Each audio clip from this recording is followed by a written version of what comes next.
একটা ছোট্ট ছেলে আর তার এক অদ্ভুত বন্ধু। সবাই ভাবত এ তো নিছক বন্ধুত্বের গল্প, কিন্তু গল্পের শেষ মুহূর্তে এমন একটা সত্যি সামনে আসে যা শুনে আপনি কয়েক মুহূর্ত নিশ্চুপ হয়ে থাকবেন। আজ শুনুন বনফুলের হৃদয় ছোঁয়া ছোট্ট গল্প, খোকনের বন্ধু। গল্প শুরু হচ্ছে, মন দিয়ে শুনবেন, শেষের চমকটা একেবারেই মিস করবেন না। খোকন খুব ভোরে ওঠে। ভোরের পাখির ডাক খোকনের বাবা মা শুনতে পান না, কিন্তু খোকন পায়। ভোরে উঠে আশ্চর্য জিনিস দেখতে পায় খোকন। একদিন দেখেছিল একটা বড় সবুজ গঙ্গা ফড়িং আয়নার উপর বসে আছে সামনের পা দুটো তুলে। আরেকদিন দেখেছিল দেওয়ালের উপর একটা সুন্দর ছবি আঁকা হয়ে গেছে। নানা রঙে সুন্দর ছবি এটা। পরে জানা গেল ওটা ছবি নয়, একরকম প্রজাপতি, ইংরেজিতে যার নাম মথ। আর একদিন ভোরে উঠেই জানলা দিয়ে দেখেছিল তাদের পুরনো চাকর ব্রজ হাসি মুখে দাঁড়িয়ে আছে বাইরে। ছুটি নিয়ে দেশে গিয়েছিল, রাত্রে ট্রেনে এসেছে। কারও ঘুম ভাঙায়নি, বাইরে বারান্দায় শুয়েছিল। খোকনের সঙ্গেই দেখা হয়ে গেল প্রথমে। ভোরে উঠলে এইরকম আশ্চর্য জিনিস প্রায় দেখা যায়। তাদের বাড়ির উঠোনে যে আকন্দ গাছটা ছিল তার ফল হয়েছিল অনেক, অনেকেই দেখেছে তা। কিন্তু একদিন ভোরে উঠে খোকন যা দেখেছিল তা আর কারো চোখে পড়েনি প্রথমে। আকন্দ ফল ফেটে তুলো বেরিয়ে উড়ে যাচ্ছে বাতাসে। কিন্তু সেদিন ভোরে যা তার চোখে পড়ল তা একেবারে ভাষা নেই তা বর্ণনা করার। ইঁদুরের খাঁচায় ইঁদুর পড়েছে একটা, জল জলে কালো চোখ, ছুচলো মুখে চালাক চালাক ভাব, সরু সরু গোঁফ। মুগ্ধ হয়ে গেল খোকন। মা রাত্রে কখন যে খাঁচাটায় রুটির টুকরো বেঁধে রেখেছিল তা খোকন জানতই না। কিন্তু তার বিস্ময়ের সীমা ছাড়িয়ে গেল যখন ইঁদুরটা মানুষের মতো কথা কয়ে উঠল। রুটির লোভে এ ফাঁদে ঢুকে পড়েছি, ভাই খোকন আমাকে বাঁচাও। খোকনের ভুরু কপালে উঠে গেল। ও, তুমি ধরা পড়েছ? তুমি তো পাজি শিরোমণি।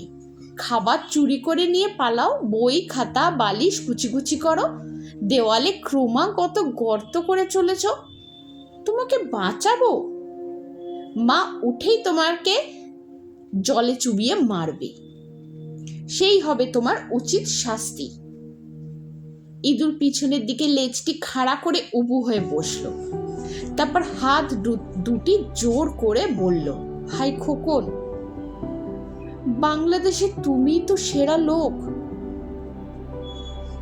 বাংলাদেশের তুমি তো একমাত্র সূর্য, পুকুরে তুমি তো একমাত্র পদ্ম, রাস্তায় তুমি তো একমাত্র পথিক। তোমাকে প্রণাম করি। সব শুনে তুমি যদি আমাকে মেরে ফেলতে চাও আমি আপত্তি করব না। আমার অনুরোধ, আমার বক্তব্যটা তুমি মন দিয়ে শোনো একটু। তুমি মহাপুরুষ, আমায় তুমি বুঝতে পারবে। খোকন গম্ভীরভাবে বলল, বেশ বলো। ইঁদুর বলতে শুরু করল, দেখো ভাই খোকন, আমরা চাকরি করি না, ব্যবসা করি না, চাষবাসও করি না। কি করে ওসব করতে হয় তা কেউ আমাদের শেখায়নি। ওসব রেওয়াজই নেই আমাদের মধ্যে।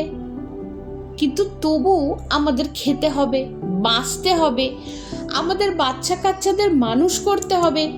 কি করে করব বলো?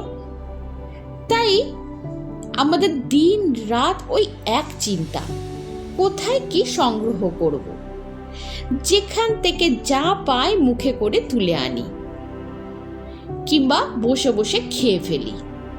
খোকন গম্ভীরভাবে বলল, কিন্তু বালিশ ছিঁড়ে তুলো বার করো কেন? বই ছিঁড়ে কুচি কুচি করো কেন? তুলো আর কাগজ কি তোমাদের খাবার নাকি? ইঁদুর বলল, বাহ, ওসব নিয়ে আমার বাচ্চাদের বিছানা তৈরি করি যে। সেই সময় যা যখন পাই মুখে করে নিয়ে যাই। অনেক বাজে জিনিসও জমে গর্তে। তুমি যদি চাও এনে দেব তোমাকে, বিশ্বাস করো। আমাদের বাঁচবার জন্য যেটুকু দরকার তার বেশি আমরা কিছু নিই না। চাকরি ব্যবসা করলে হয়তো রোজগার করতে পারতুম, কিন্তু ওসব তো আমাদের রেওয়াজ নেই। কি করে বাঁচি বলো? সাধারণ লোক আমাদের মনে কথা বুঝবে না, কিন্তু তুমি তো অসাধারণ। তুমি বুঝবে না? তুমিও মৃত্যুদণ্ড দেবে আমাকে? খোকন থুতনিতে আঙুল রেখে ভাবলো একটু, তারপর খাঁচার দরজাটা খুলে দিল। শুট করে পালিয়ে গেল ইঁদুরটা। মা উঠতেই মাকে খবরটা দিয়ে দিল খোকন। মা, খাঁচায় আজ ইঁদুর ধরা পড়েছিল, ছেড়ে দিলুম তাকে। ছেড়ে দিলি?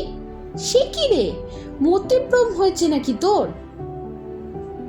ওর সঙ্গে বন্ধুত্ব হয়েছে, ওরা চাকরি করে না আর চাষবাস করে না, খাবে কি করে বলো? মা খোকনের গাল টিপে হেসে বললেন, খাবে তোমাদের মতো বোকাদের ঠকিয়ে। ইঁদুরের সঙ্গে মানুষের বন্ধুত্ব হয় নাকি, বোকা কোথাকার। তারপরের দিন ভোরে খোকনের তখনও ঘুম ভাঙেনি। হঠাৎ তার নাকের উপরটা সুরসুর করে উঠল। খোকন উঠে বসলো ধর্মর করে, দেখলো ইঁদুরটা এসেছে। সে ফিসফিস করে বলল, অনেকদিন আগে এটা নিয়ে গিয়েছিলাম, কিন্তু এটা অতি বাজে জিনিস, আমাদের কাজে লাগলো না, তুমি যদি নাও। দিয়েই চলে গেল সুন্দর চকচকে দুল একটা। মাকে দেখাতেই মা বললেন, ও মা, কোথায় পেলি এটা? এটা আমার হীরের সেই দুলটা যে, কোথায় পেলি? খোকন উদ্ভাসিত চোখ দুটো তুলে বলল, আমার ইঁদুর বন্ধু দিয়ে গেছে। বন্ধুত্ব মানেই শুধু পাশে থাকা নয়, কখনো কখনো নীরবে ভালোবাসাও। বনফুল তার অল্প কথায় এই গভীর সত্যটাই আমাদের মনে করিয়ে দেন। গল্পটি যদি আপনাদের ভালো লেগে থাকে তাহলে একটি লাইক করুন, আপনাদের মতামত কমেন্টে লিখুন, আর এমন আরও সুন্দর গল্প শুনতে গল্প হলো শুরু চ্যানেলটি সাবস্ক্রাইব করতে ভুলবেন না। আবার দেখা হবে নতুন আরেকটি অসাধারণ গল্প নিয়ে। ততক্ষণ ভালো থাকুন। নমস্কার।